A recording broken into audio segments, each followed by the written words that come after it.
یہ تو کوئی ایسی کوئی انقلابی چیز نہیں رہ گئی ہے. تو انڈیا میں بھی میں جہاں تک میری انفارمیشن ہے وہاں بھی یہ انٹروڈیوس ہو چکی ہوئی ہے. تو اگر ایسی چیزیں ہو جائیں اور اس پہ اپوزیشن کو کیا اعتراض ہونا چاہیے اگر واقعی وہ ٹرانسپیرنسی چاہتے ہیں؟ نہیں، لیکن آپ نے ان کی سٹیٹمنٹس نہیں پڑھے آج یا کل اخبار میں کہ پرائم منسٹر الیکٹرانک چاہتے ہیں تاکہ وہ ریگنگ کرانا چاہتے ہیں. مطلب ہے خدا کا خوف کرے الیکٹرانک ووٹنگ سے ریگنگ بند ہوگی اور ان کو، کیونکہ یہ کوئی سسٹم میں تبدیلی ایسی نہیں لانا چاہتے دیر ہیر پھیر رک جائے. یہی تو افسوس کی بات ہے. بڑا گھمسان کا رن رہا ہے حکومت اور اپوزیشن کے درمیان، اور بالخصوص نون لیگ کو لے کے اور نواز شریف صاحب کے باہر جانے کو لے کے. وزیراعظم عمران خان صاحب کا کیا سٹانس تھا اور وہ کیا فرماتے رہے ہیں؟ نواز شریف صاحب کا جو انداز سیاست ہے اس پہ شیریں صاحبہ کیا واقعی ایسا تھا کہ آپ دیدہ ہو گئیں؟ یہ واقعہ کیا ہے جس کا ذکر بار بار پرائم منسٹر نے کیا؟ دیکھیں، نواز شریف کی بیماری کا اور ان کے باہر جانے کا ڈسکشن کیبنٹ میں بالکل ہوا. ہمارے ڈاکٹرز جو تھے جن کو ہم نے کنسلٹ کیا انہوں نے بھی خاصی خوفناک تصویر پیش کی پرائم منسٹر کے سامنے. تو میں سمجھتی ہوں کہ آپ ہمارے پرائم منسٹر کا ایک بڑا سٹرونگ ہیومنسٹ سٹریک ہے. تو جب یہ ساری باتیں ہوئیں تو پرائم منسٹر صاحب ظاہر ہے اس کے بعد کیسے کہتے کہ نہیں ہم ان کو اجازت نہیں دیں گے. تو یہ بعد میں ہمیں پتا چلا کہ یہ تو پورا ڈرامہ کھیلا گیا ہے. But there is no doubt کہ جس طرح سے خوفناک خبریں آ رہی تھیں ان کے صحت کے متعلق، وہ تو لگ رہا تھا کہ دوسرے دن ان کو باہر نہ بھیجے تو اللہ کو پیارے نہ ہو جائے. تو ایسی سچویشن میں کوئی بہت ہی سخت دل پرائم منسٹر ہوتا جو کہتا کہ ان کو نہ جانے دو. نہیں، آپ کتنی بار روئی ہیں نواز شریف صاحب کے لیے؟ نہیں، میرے خیال میں وہ بات وہ رہنے ہی دیں، آنسوؤں کی بات. اصل ایشو یہ ہے کہ جو خوفناک تصویر پیش کی گئی تھی. نظامی صاحب جی ہاں، وہ دیکھیں نا ہیومن رائٹس کی وزیر ہے آپ، کوئی حرج بھی نہیں ہے کہ you have a little bit more sympathy on that basis. نہیں، certainly one has a feeling for humanity. جی ہاں. اچھا یہ بتائیے کہ یہ جو الیکشن کمیشن کے اتنے کیوں آپ پیچھے پڑے ہوئے ہیں؟ حالانکہ they are just doing their job. ان کو they are not doing opposition کے حق میں باعث قرار دیا جا رہا ہے. مسئلہ یہ نہیں، they are not doing their job. اب سپریم کورٹ کی ڈیسیژن میں جو تھا کہ صاف اور شاف سینٹ کے الیکشن کرائیں اور voting secret ballot is not the be all and end all, تو اس کے انہوں نے انسٹرکشنز نہیں فالو کیے، صاف اور شفاف سینٹ کا الیکشن نہیں کرایا. تو مطلب ہے they are not delivering, they are not doing their job. وہ ون سائیڈڈ ویو لیتے ہیں. ہم سمجھتے ہیں ان کا بائس بہت واضح ہوتا جا رہا ہے انفارچونیٹلی. تو پرابلم یہی ہے کہ they are not doing the job that they should be doing which is صاف اور شفاف الیکشنز. آفٹر آل کوئی الیکشن کمیشن کے ساتھ ورکنگ ریلیشن شپ تو نہیں ہونا، تو ہونا چاہیے نا. اس وقت تو صورتحال یہ ہے کہ آپ ان کو صرف یو پٹ دم آن دا ڈاک، اور عام طور پہ الزام لگ رہا ہے کہ یہ ایک انسٹیٹیوشن ہے جس کو آپ ڈسٹروائے کرنا چاہتے ہیں. اور بالخصوص یہ کہ یہ جو چیف الیکشن کمیشن کی جو تقرری ہوئی ہے وہ پرائم منسٹر نے کی ہے in consultation with the opposition. تو اب کیا سڈنلی اتنا ان کو ایک کونے میں بند کیا جا رہا ہے؟ عارف بالکل، یہ I was heading the committee, پارلیمانی کمیٹی جس پہ یہ ڈیسیژن ہوئی ہے. ہم نے بالکل اپوزیشن کے ساتھ مل کے ایک چیف الیکشن کمشنر اور 2 الیکشن کمشنرز جن کی ٹرم ختم ہو رہی تھی ان کا سلیکشن کیا تھا. لیکن پرابلم یہ ہے کہ جیسے جیسے ان کا رویہ آ رہا ہے اور جس طریقے سے انہوں نے سپریم کورٹ کے ایڈوائس کو نہیں لیا اور سینٹ کے الیکشن کو جس طریقے سے انہوں نے کنڈکٹ کیا، تو یہ تو ہمارا حق بنتا ہے کہ ہم پوائنٹ آؤٹ کریں کہ وہ کام نہیں کر رہے. اور اگر وہ کام نہیں کر سکتے تو پھر بہتر ہے کہ وہ کسی فریش سلیکشن ایسے الیکشن کمیشن کی ہو that is able to deliver. Because یہ الیکشن کمیشن ابھی تک تو ڈیلیور نہیں کر سکا. یہی تو پرابلم ہے. جی عباسی صاحب.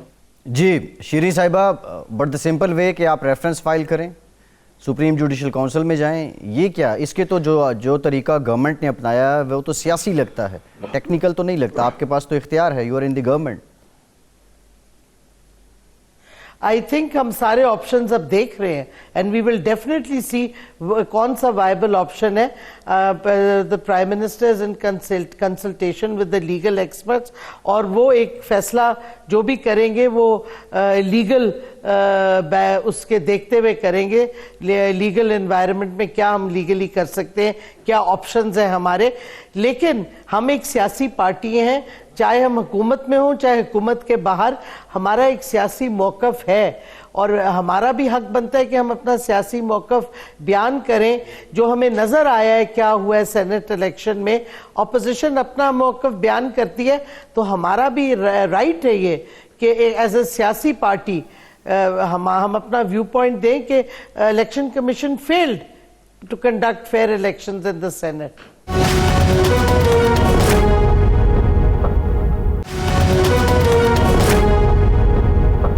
پی ڈی ایم میں بڑی صف ماتم بچھی ہوئی ہے پیپلز پارٹی کی اسٹینڈ پہ کہ یہ ریزگنیشنز جو ہے یہ فرنٹ لوڈ ریزگنیشن کا سوال ہی نہیں کوئی پیدا ہوتا اور کوئی فیصلہ نہیں ہو سکا.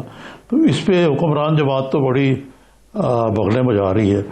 لیکن یہ بالآخر اگر یہ فیصلہ کر لیتے ہیں کہ پہلے لانگ مارچ پھر اس کے بعد دیکھیں گے یہ جو ریزگنیشن کا مسئلہ ہے، تو آپ کے لیے تو مسئلہ جو کا تو رہتا ہی ہے. عارف، پی پی پی کا پہلے دن سے پوزیشن رہی ہے کہ وہ استعفے نہیں دیں گے، وہ سسٹم کے اندر چینج لائیں گے تھرو دا سسٹم. یہ جب ہمارا دھرنا بھی تھا تو پی پی پی نے ہمیں یہی کہا تھا کہ ہم دھرنا اور استعفوں کی بات نہیں کرتے، ہم پارلیمان میں اندر رہتے ہوئے تبدیلیاں لانا چاہتے ہیں. تو یہ ان کا ایک پرانا موقف رہا ہے اور مجھے نہیں سمجھ آتی پی ڈی ایم کو یہ موقف کیوں نہیں سمجھ آیا. دوسری بات یہ ہے کہ وہ کہتے ہیں جی 9 جماعتیں حق میں ہیں استعفوں کی. ان 9 جماعتوں کے پہلے دیکھیں کتنی ان کی سٹرینتھ ہے. کئی جماعتیں تو ہے ہی نہیں پارلیمان میں، تو ان کے لیے استعفیٰ دینا تو irrelevant ایشو ہے. وہ جو باہر بیٹھے ہیں وہ تو چاہتے ہیں سسٹم خراب ہو جائے تاکہ پھر سے ان کو کوئی موقع ملے اندر آنے کا. لیکن اس میں سے پی ایم ایل نون کے علاوہ اور جے یو آئی کی کچھ سیٹیں ہیں، باقی کتنی پارٹیز کی سیٹس ہیں پارلیمان میں یہ تو دیکھ لیں نا. وہ سارے الیکشن ہار کے بیٹھے ہوئے ہیں، ان کی پارٹیز کا پریزنس نہیں ہے یا اکا دکا سیٹ کا ہے، تو ان کو کیا فرق پڑتا ہے اگر سسٹم کو وہ تباہ کر دیں. تو اس واسطے 9 جماعتوں کا جب یہ کہتے ہیں یہ irrelevant ہے. ان میں سے 1 یا 2 جماعتیں ہیں جن کی ریلیونسی بنتی ہے کیونکہ ان کی کوئی پارلیمان میں پریزنس ہے. باقی 9 جماعتیں تو ایسی ہینگنگ آن دا کوٹ ٹیلز ہے نا. جی ٹھیک ہے. جی یہ صحیح ہے. لیکن یہ بتائیں کوئی آپ کا کوئی بیک چینل تو نہیں ہے پی پی پی کے ساتھ کہ انہوں نے زرداری صاحب نے he hit the nail where it really hurts.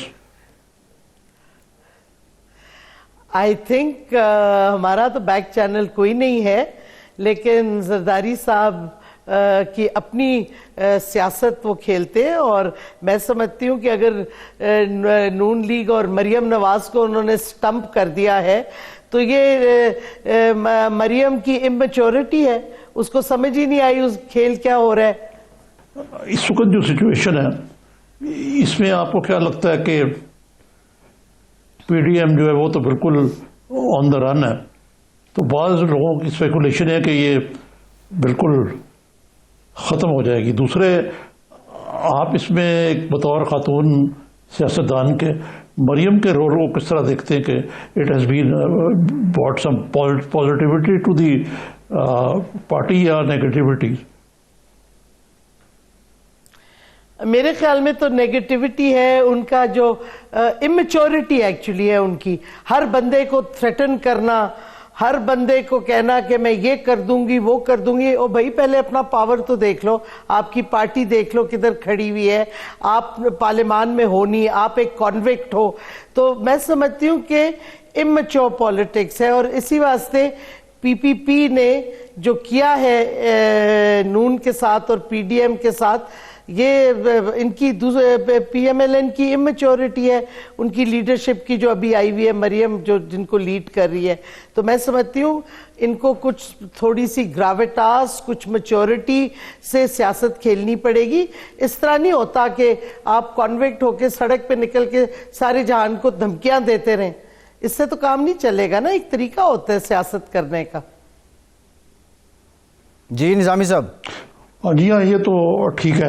اچھا شیریں صاحب, میں ایک طرف اور آپ کا جو پورٹ فولیو تو ہیومن رائٹس ہے, لیکن ہیومن رائٹس کے حوالے سے بھی جو کچھ کشمیر میں بھارت کر رہا ہے, ہماری لیڈرشپ عمران خان صاحب اور آج آرمی چیف دونوں نے کہا کہ پاکستان اور بھارت کے درمیان تعلقات جو ہیں وہ بہتر ہونا ہی وقت کی ضرورت ہے, اور انڈیا کو اس کے بارے میں پہل کرنی چاہیے. اور پرائم منسٹر نے ٹھیک کہا اگلے روز کے بغیر کشمیر کا مسئلہ حل ہوئے اور انڈیا اور پاکستان کے تعلقات بہتر ہوئے اس خطے کے جو عوام ہیں ان کی ویلفیئر کے لیے کیا ہو سکتا ہے؟ آپ کی کیا رائے ہے کہ اس معاملے میں آپ بڑی اسٹرانگ ویوز رکھتی ہیں کہ کیا پاکستان کو کرنا چاہیے کہ انڈیا کوئی مذاکرات کی طرف رجحان کرے؟ دیکھیں, ایک تو کیٹیگوریکلی جب تک کشمیر کا مسئلہ حل نہیں ہوتا, جب تک کشمیر پہ سبسٹینٹیو ڈائیلاگ نہیں ہوتی, پاکستان ہندوستان کے درمیان امن نہیں ہو سکتا. آپ دیکھیں گے ہماری ہسٹری دیکھ لیں, کئی لیڈرز تھے, ضیاء الحق کا لے لیں اور لیڈرز لے لیں, انہوں نے کشمیر کو بیک برنر پہ ڈال دیا. کیا ہوا؟ کوئی کشمیر میں بہتری آئی؟ آپ کے تعلقات بہتر ہوئے؟ نہیں, کیونکہ جب کشمیری اٹھے ہیں آکیوپیشن فورسز کے خلاف تو ساری آپ کی ریلیشن شپ ہندوستان کے ساتھ بیک ٹو زیرو جاتی ہے, بیک ٹو سکوائر ون. تو اس واسطے کشمیر از سینٹرل. اگر امن آنا ہے اس خطے میں تو کشمیر کا جب تک مسئلہ حل نہیں ہوگا نہیں آئے گا. میرا اپنا ویو یہ ہے کہ ایک تو پہلی دفعہ پرائم منسٹر نے جب سے پوزیشننگ لی ہے کشمیر پہ, اور انڈین جو ہمارا نیریٹو انہوں نے بنایا آر ایس ایس کا اور وہ کیا کہتے آئیڈیالوجی کا, فیشزم کا, نازیزم کے ساتھ لنک کیا, پہلی دفعہ آپ دیکھ رہے ہیں کہ باہر کی دنیا میں, یورپ میں, امریکہ میں میڈیا بھی ہندوستان کا نیریٹو نہیں بائی کر رہا, اور پولیٹیشنز, ان کے پارلیمان, پارلیمنٹری پارٹیز, سول سوسائٹیز پہلی دفعہ ہندوستان کے خلاف اوپینین بنتا جا رہا ہے. کشمیر پہ ای یو کے پارلیمان میں ہیئرنگز ہوئی ہیں, تو اس کو ہمیں اور زیادہ ایکٹیولی پرسیو کرنا چاہیے. اور اس کے ساتھ ساتھ ہمیں ایک سبسٹینٹیو بلو پرنٹ دنیا کو بتانا چاہیے کہ ہم صرف کشمیر پہ کیا کہتے سٹیٹمنٹس نہیں دیتے, ہمارے پاس سلیوشن ہے, ہمارے پاس پروپوزلز ہیں, ان پہ آپ بات چیت کریں. تو میں سمجھتی ہوں کہ یہ ملٹیپل پرانگز پہ آپ کو اب اپنی ڈپلومیسی بھی کرنی ہوگی, کیونکہ ٹریڈیشنل سٹائل اب نہیں آپ کر سکتے. ہیومن رائٹس ڈپلومیسی بڑی سینٹرل ہے اس میں.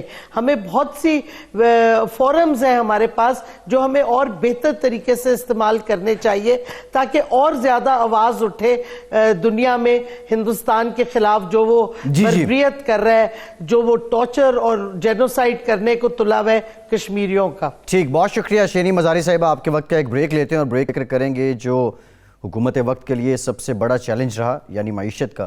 اس سے متعلق بات کریں گے, ہمارے ساتھ رہیے.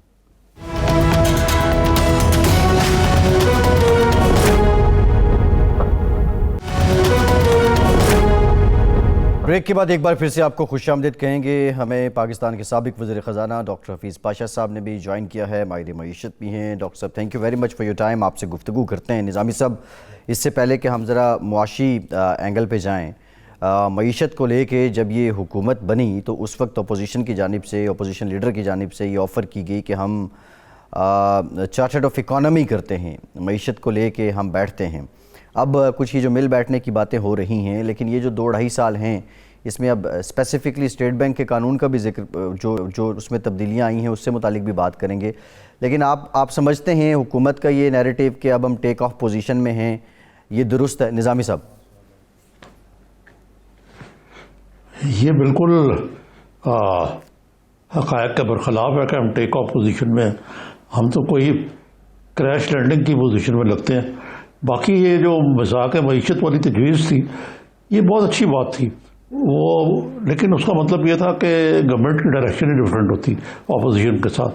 اگر بیٹھ کے یہ بنیادی جو فیصلے ہیں ان پر عمل کرتے، لیکن اس حکومت کا تو بیسک پلان یہ ہے کہ جی ساری خرابی جو ہے پچھلے حکومت کی ہے، پچھلی حکومت کی وجہ سے کی کارستانی میں آج ہم اس سال کو پہنچے، تو وہ بلیم گیم جو ہے اس پہ پھر کیسے چلتے؟ پاشا صاحب السلام علیکم، کیسے مزاج ہے؟ جی آپ کی دعا ہے. اچھا پاشا صاحب یہ بتائیں کہ یہ اسٹیٹ بینک کو اصلاحات کی گئی ہیں اس کی بڑی، اور اس پہ ٹرانسپیرنسی انٹرنیشنل نے کہا ہے اور کرٹکس بھی ہیں جو کہہ رہے ہیں کہ یہ سارا کچھ جو ہے یہ IMF کے دباؤ میں کیا گیا کہ اسٹیٹ بینک کو بالکل اٹانومی کے نام پہ مبرا قرار دے دیا جائے فرام اینی کائنڈ آف جواب دہی، سوائے پارلیمنٹ کے سامنے جواب دہ ہوں گے، اور وہ ٹرم بھی بڑھا دی گئی ہے اسٹیٹ بینک کے گورنر کی. تو یہ آپ اگری کرتے ہیں اس کنٹینشن سے یا کوئی مکس بیگ ہے؟ بسم اللہ الرحمن الرحیم. دیکھیے 90 کی دہائی میں ہم نے بہت سے ترمیم لائے تھے. اسٹیٹ بینک کے ایکٹ جو 1956 کا ایکٹ ہے اس میں کافی چینجز لائے تھے، اور کوشش اسی وقت بھی ہوئی تھی کہ اسٹیٹ بینک کو مناسب اٹانومی دی جائے. اب جو ہو رہا ہے وہ میں سمجھتا ہوں کہ یہ ایکسٹریم موو ہے. اتنے اگر آپ اسٹیٹ بینک کو باقی اداروں سے علیحدہ کر دیں گے، اور خاص طور پہ منسٹری آف فائنانس کے ساتھ جو ایک طرح سے monetary and fiscal policy coordination کا جو سلسلہ ہے وہ بہت اہم ہوتا ہے غریب ممالک میں. ہماری کوشش ہوتی ہے کہ ہم ساتھ ساتھ دو چیزیں حاصل کریں. ایک تو یہ کہ ملک کی معیشت میں تھوڑی سی تیز رفتاری پیدا ہو، اور ساتھ ساتھ افراط زر کنٹرول میں رہے. مگر اب جو بات کی جا رہی ہے اس ایکٹ میں کہ صرف جو SBP کا کام ہے وہ افراط زر یعنی کہ انفلیشن ٹارگیٹنگ کرنا ہے. یہ دیکھنے میں تو مناسب لگتا ہے، مگر اس کے نتیجے میں خطرہ یہ ہے کہ آپ کے سر سود میں اضافہ ہوتا رہے گا. اور دوسری طرف آپ یہ دیکھیں گے کہ جب آپ کا بجٹ کا خسارہ کسی بھی وجہ سے خراب ہو جاتا ہے، کچھ بڑھ جاتا ہے، تو اس وقت بہت پریشر ہوتا ہے، اور خدا نخواستہ ایسا وقت بھی آئے گا جب حکومت کو مشکل ہوگی تنخواہیں دینے میں. سب سے اہم بات یہ ہے کہ انفلیشن ٹارگیٹنگ اور گروتھ ریٹ کو ساتھ لے کے چلنا ہے، اور ہم اس کے لیے ہمارے پاس جو ایک بہت ہی مہذب اور بہت ہی اہم ادارہ ہے نیشنل اکنامک کونسل، جس کی سربراہی ملک کے وزیر اعظم کرتے ہیں، اور آئینی طور پر اس میں 4 چیف منسٹرز ہوتے ہیں اور دوسرے لوگ بھی شامل ہوتے ہیں. سال میں یہ اینول پلان طے کرتا ہے، اس میں 2 ٹارگیٹس طے ہوتے ہیں. ایک ٹارگیٹ ہوتا ہے آپ کے شرح نمو میں کس طرح سے رفتاری آنی چاہیے، اور دوسری طرف افراط زر. یہ 2 چیزوں کو بیلنس کیا جاتا ہے. تو اسٹیٹ بینک کو بھی ان 2 چیزوں کو حاصل کرنے کی کوشش کرنا چاہیے، خاص طور پہ آج کل جب ہماری کوشش یہ ہے کہ اکانومی ریوائول کی طرف آگے بڑھے. تو میں سمجھتا ہوں یہ ایکسٹریم موو ہے، اور اس میں کچھ بیلنس لانا اس کی بڑی سخت ضرورت ہے. Fiscal and monetary policies coordination board کو ختم کرنا میں سمجھتا ہوں نامناسب ہے. یہ پاشا صاحب یہ اس کی ضرورت ایسے وقت میں کیوں پیش آئی جبکہ Pakistan is negotiating a very hard IMF negotiate کر لیا ہوا، لیکن اس میں IMF کی شرائط ایسی ہے کہ وہ فرنٹ لوڈڈ ہے کہ پہلے آپ یہ کریں گے تو پھر آپ کو پیسے ملیں گے.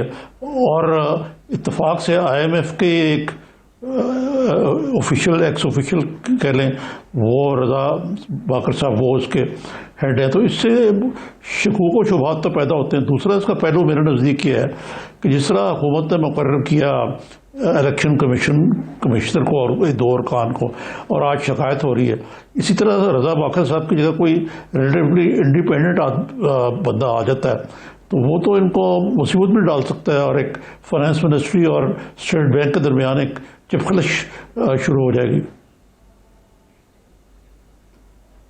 جی اس کا خطرہ ہے, اور فائنانس منسٹری نے بہت حد تک کوشش کی تھی کہ اس کو ماڈیفائی کیا جائے. یہ جو ایکسٹریم ورژن آیا ہے, میں سمجھتا ہوں IMF کی کوشش یہ ہے کہ گورنمنٹ پر بھاری پریشر ڈالا جائے کہ بجٹ کے خسارہ میں اضافہ نہ ہو, اور جو طریقہ عام طور پہ ہوتا ہے کہ اسٹیٹ بینک جو ہے وہ اوپن مارکیٹ آپریشن سے کمرشل بینکوں کو پیسہ دیتا ہے اور اس پیسے سے وہ گورنمنٹ کے جو PIBs ہیں اور ٹریجری بلز ہیں وہ خریدتے ہیں. اگر اسٹیٹ بینک یہ سلسلہ روک دے یا کم کر دے تو گورنمنٹ پر کافی پریشر پڑے گا. تو شاید IMF کی یہ کوشش ہے کہ بجٹ کا خسارہ بالکل لمٹ میں رہے, مگر آپ یہ سوچئے کہ اس کو حاصل کرنے کے لیے اگر آپ نے سخت اقدامات کیے تو سر سود میں نمایاں طور پر اضافہ ہو جائے گا, اور اس کے نتیجے میں جو آپ کے اکانومی کی رفتار ہے, انویسٹمنٹ جو ہے وہ کافی حد تک متاثر ہو سکتا ہے. میں تو یہ سمجھتا ہوں کہ ایک بیلنس کی ضرورت ہے. آپ دوسرے ملکوں کے ایکٹ دیکھیں, ہمارا بنگلہ دیش بینک میں ابھی تک انہوں نے 1972 میں ایک fiscal and monetary policies coordination board قائم کیا تھا, وہ آج تک موجود ہے. ہندوستان میں بورڈ آف ڈائریکٹرز میں گورنمنٹ کے نمائندے بیٹھتے ہیں اور وہ یہ انشور کرتے ہیں کہ بیلنس ہوتا ہے. خطرہ اس بات کا پیدا ہو گیا ہے چونکہ سیکرٹری فائنانس کو بورڈ آف ڈائریکٹر سے بھی ہٹا دیا گیا ہے. جی تو کوآرڈینیشن جو ہے فائنانس میں اور اسٹیٹ بینک میں نہ ہونے کے برابر ہونے کا خطرہ ہے, اور آپ نے بالکل ٹھیک فرمایا کہ کشمکش شروع ہو جانے کا خطرہ ضرور موجود ہے. ڈاکٹر صاحب اس کی وجہ کہیں یہ تو نہیں ہے کہ جو ہمارے جو مشیر خزانہ ہے, جو وزیر کا اسٹیٹس ان کو دے دیا گیا تھا, وہ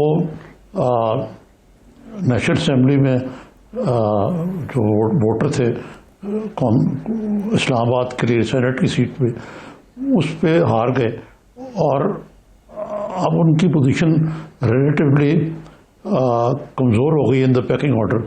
اور دوسری طرف پرائم منسٹر صاحب جو ہیں ان کے آج کل فیوریٹ جو ہیں وہ رضا باقر صاحب ہو گئے, اور یہ پرسنالٹی بیسڈ ڈیسیشن ہوئی ہے. یہ ہو سکتا ہے مگر ایسا ہونا نہیں چاہیے. دیکھیے حکومت جب نیگوشیٹ کرتی IMF سے تو نیگوسیشنز کے سربراہ ہر وقت فائنانس کے وزیر ہوتے ہیں یا مشیر, اور اسٹیٹ بینک کے گورنر ساتھ ہوتے ہیں, سیکرٹری فائنانس ہوتے ہیں, مختلف اور لوگ بھی ہوتے ہیں. میں نے بھی خود کیا ہے 2-3 مرتبہ, میں نے پیپلز پارٹی کے لیے بھی نیگوشیٹ کیا, حالانکہ میں ان کی حکومت میں نہیں تھا. سوال یہ پیدا ہوتا ہے کہ اس وقت منسٹری آف فائنانس کو ایک طرح سے اگر میں سخت لفظ استعمال کروں مارجنلائز کر دیا گیا ہے. تو یہ بات منسٹری نے کیوں ایکسپٹ کیا, یہ میرے سمجھ میں ابھی تک نہیں آ رہی ہے بات. تو ابھی بھی انہوں نے ڈیفینڈ کیا سکتے ہیں کہ جب پارلیمنٹ میں جائے گا. جی وہی تو میں حیران ہوں اس بات پہ کہ انہوں نے پریس کانفرنس میں اس کو ڈیفینڈ کیا جبکہ بہت عرصہ یہ ریزسٹ کرتے رہے. جی اچھا ڈاکٹر صاحب, یہ آپ نے اکانومی کی بہتری کا طرف اشارہ کیا, لیکن جو بعض فگرز ہیں وہ تو بڑے مایوس کن ہیں. مثلاً یہ ہے کہ FDI فارن ڈائریکٹ انویسٹمنٹ 44% کم ہوئی ہے یہ موجودہ جو فیبرری ٹو فیبرری پچھلے سال رات میں. اور اسی طریقے سے ایکسپورٹس جو ہیں وہ کچھ تھوڑی سی بڑی تھی اور اب وہ اسٹیگنٹ ہو گئی ہیں. قرضے غالباً ان کا دعویٰ ہے کہ جی قرضے ہم نے بڑے اتارے ہیں, مجھے نہیں پتا کیا پوزیشن ہے. اور اس کے ساتھ ساتھ جو انفلیشن کے مسائل ہیں وہ اپنی جگہ پہ گمبھیر سے گمبھیر ترین ہوتے جا رہے ہیں. تو پھر اکانومی کا کہنا کہ جی اٹ از امپرووڈ, کس سینس میں امپروو ہوئی ہے؟ دو تین چیزیں ہیں اللہ کے فضل سے جس کی وجہ سے, جسے کہتے ہیں silver lining in the cloud. سب سے پہلے ہمارے ریمیٹنسز میں نمایاں طور پر اضافہ ہوا ہے. 24% اضافہ پچھلے 8 مہینے میں, اور اب تو وہ ایکسپورٹ سے بھی زیادہ ہو گئے ہیں. اور اس کے نتیجے میں ہمارے کرنٹ اکاؤنٹ ڈیفیسٹ کو بہت سپورٹ ملا ہے. ایک تو یہ بہت ہی پازیٹیو چیز ہے.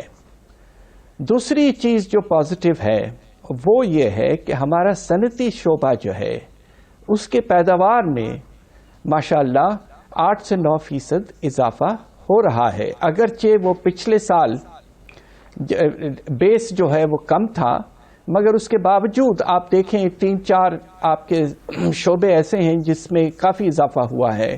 سیمنٹ کی سیل میں تقریباً 1 مہینے میں 30% اضافہ. تو کچھ پازیٹیو انڈیکیٹرز ہیں. یقیناً کچھ پریشان کن بھی ہیں, آپ نے جس طرح بالکل ٹھیک فرمایا. اور میرے سامنے سب سے پریشان کن جو ہے وہ آپ کے افراط زر میں اضافہ ہے. اب آپ یہ دیکھیے کہ سینسٹیو پرائس انڈیکس جو ہر ہفتے نکلتا ہے, پچھلے ہفتے 14% تک پہنچ چکا تھا. اور یہ کھانے پینے کی چیزوں کا انڈیکس ہے, عام لوگوں کے لیے یہ مناسب ہے. اتنا زیادہ اضافہ پریشان کن ہے, مگر اس میں سب سے بڑا فیکٹر جو ہے, آپ نے بجلی کی قیمت سب سے غریب گھرانوں کے لیے 85% بڑھائی ہے. یہ میں نے کبھی پاکستان کی تاریخ میں کبھی ایسا سنا نہیں تھا کہ آپ نے غریب لوگوں پر اتنا زبردست بوجھ ایک وقت پہ ڈالا ہے. اور اس کی وجہ سے آپ کا جو پرائس انڈیکس ہے اس میں بہت تیزی سے اضافہ ہوا ہے. یہ سراسر غلط تھا. آپ کو کوشش یہ کرنا چاہیے کہ یہ جو اضافہ ہے بجلی کے نرخوں میں وہ بہت بہتر طریقے سے ڈسٹریبیوٹ ہو. ٹھیک. اور جو آپ کے لائف لائن کنزیومرز ہیں 200 کلو واٹ آور والے, ان کے ریٹ میں کوئی اضافہ نہیں ہونا چاہیے تھا, مگر بے تحاشا اضافہ کر دیا گیا ہے. یہ سراسر غلط ہے. جی بہت شکریہ ڈاکٹر حفیظ پاشا صاحب, آپ کے ہمارے ساتھ موجود تھے. یہ وہ کچھ بنیادی مسائل ہیں جو عوام کے جذبات ہیں جن کو لے کے گفتگو کر رہے تھے کہ جو ان اقدامات کی وجہ سے جو عوام کے جذبات اسپیسیفکلی بدلتے ہیں ان کے اثرات کیا ہوں گے. اور بریک کے بعد کچھ ذکر کریں گے پی ڈی ایم میں دراڑ کا اور نون لیگ اور پیپلز پارٹی میں دوریوں کا.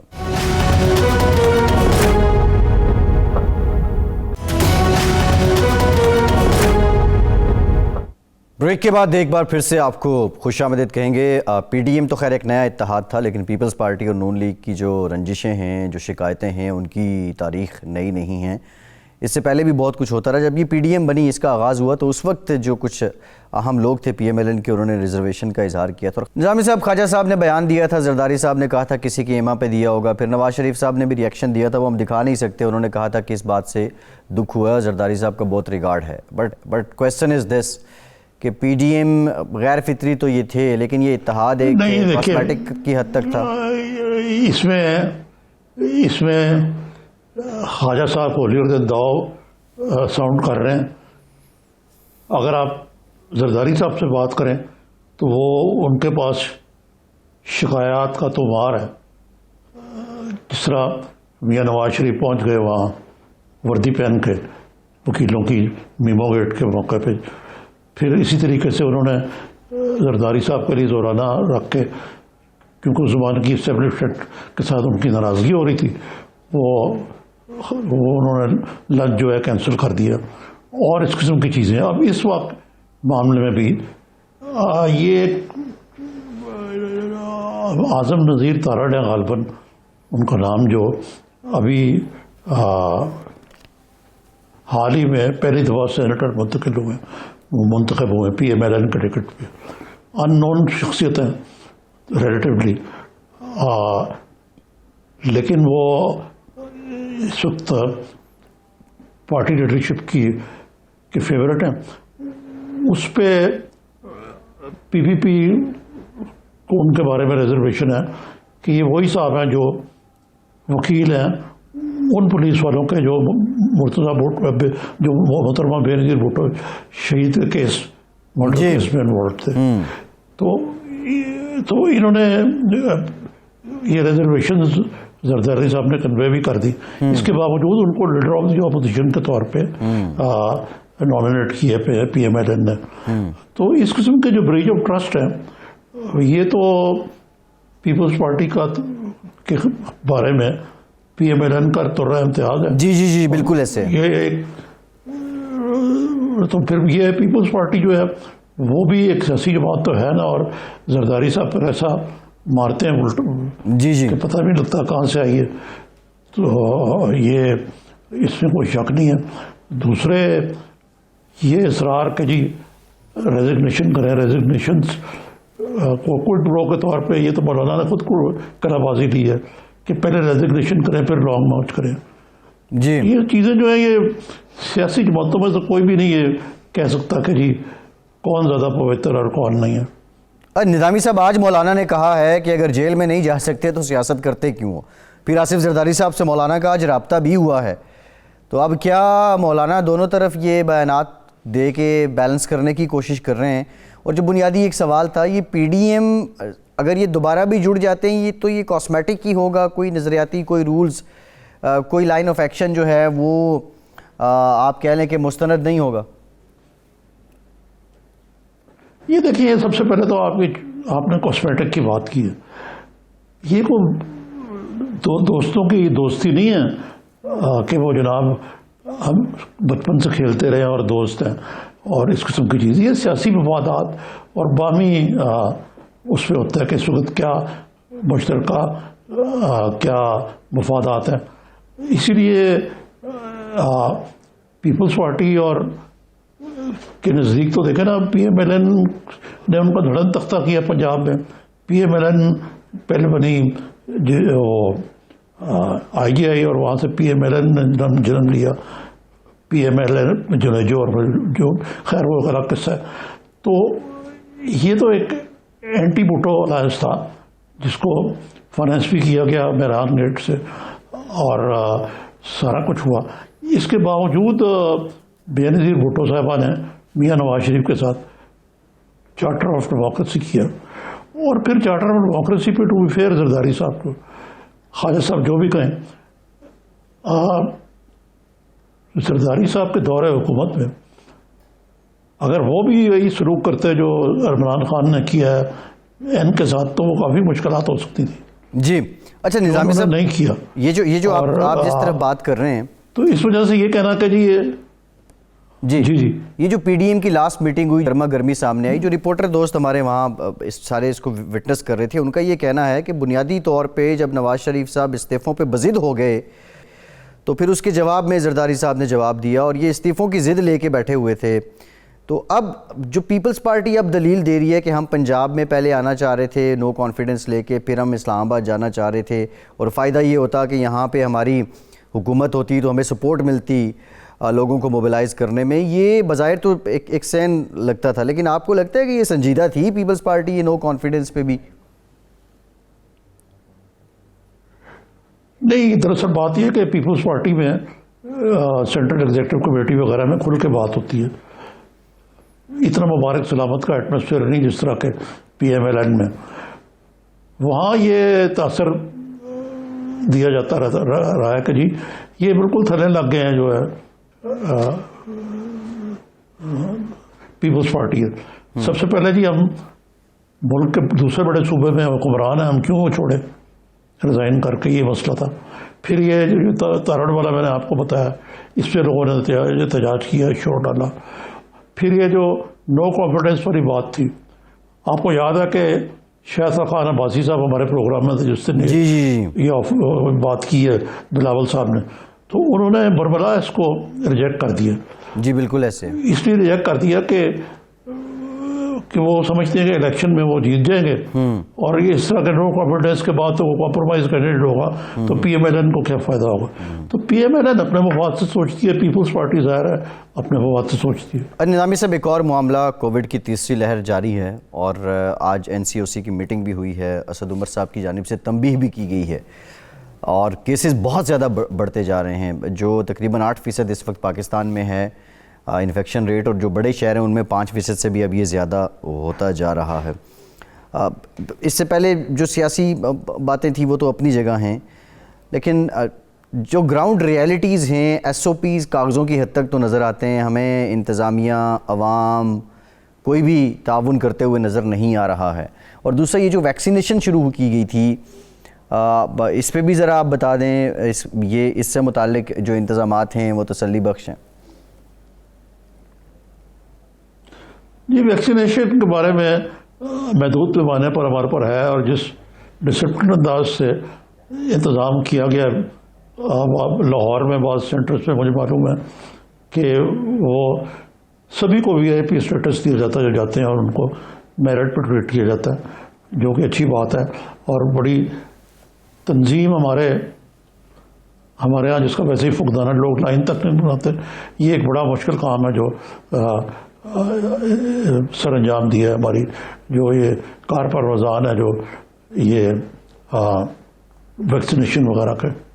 جی ٹھیک, بہت شکریہ عارف نظامی صاحب. پروگرام کا وقت آج کے پروگرام سے اتنے.